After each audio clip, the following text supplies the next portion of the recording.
My great friend Kojo was recently talking about what the government is doing to attempt to stabilize the city. Listen to this. Then they say, oh, the city has appreciated by 30%.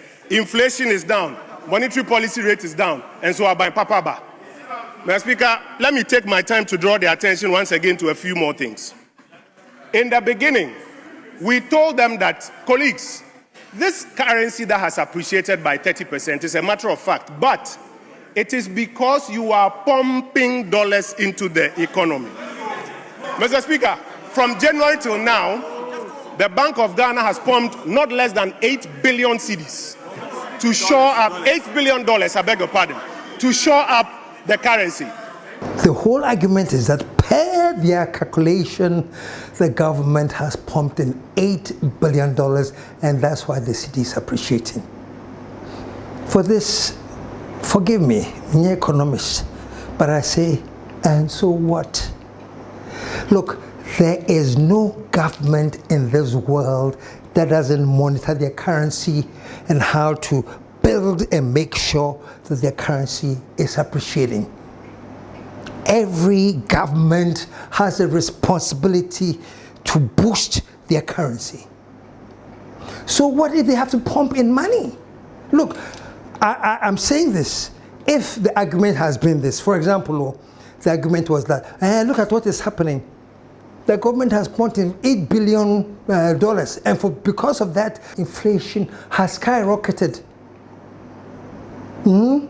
Because the government pumped in all this money, it is affecting the rate of inflation. Inflation has skyrocketed. Prices have arisen. The prices of the pump are out of control. The GDP is out of control. Then I will think twice and say, it's true. Injecting all that money has affected the economy negatively. So maybe let's think about it.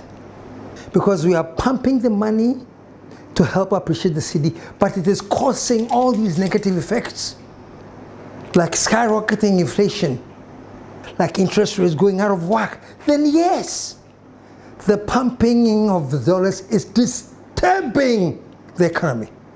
But if you say by your projections so much money has been pumped in, and because of that, the city is now stable. Because of that, inflation is coming down. Because of that, GDP is growing. Then, and so what?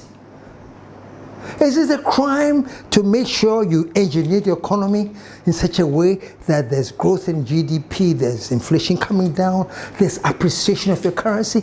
Is that a crime?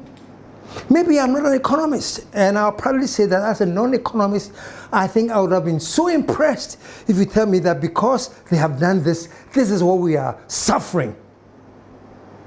But if you're telling me because they've done this, this is why the things are good, so don't mind them. Patrick, could you come again? Maybe I don't understand. Come again.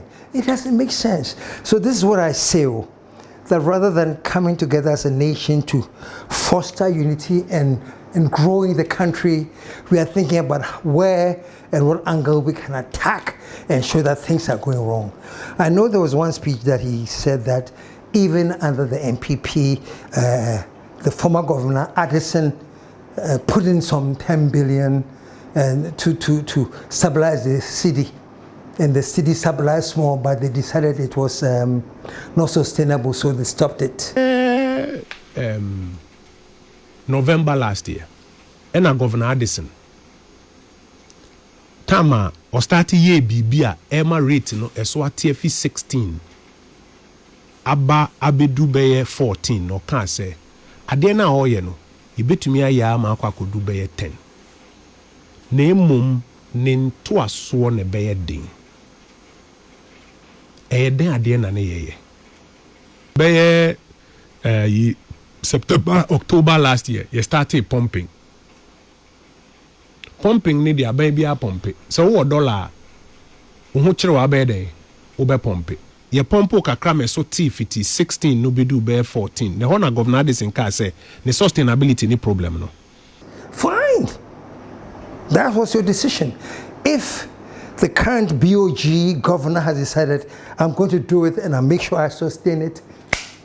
What is the beef? So folks, I'm saying this. You see much. The time has come, whether we like it or not, for all of us to get together and think in the direction of building this country. Because if we fail this time, posterity will never forgive us. The upcoming generation will never forgive us. And I'll do a show on this, what to expect if we fail again this time in our experiment. So folks, let's just not oppose because we are opposition. Be behind it.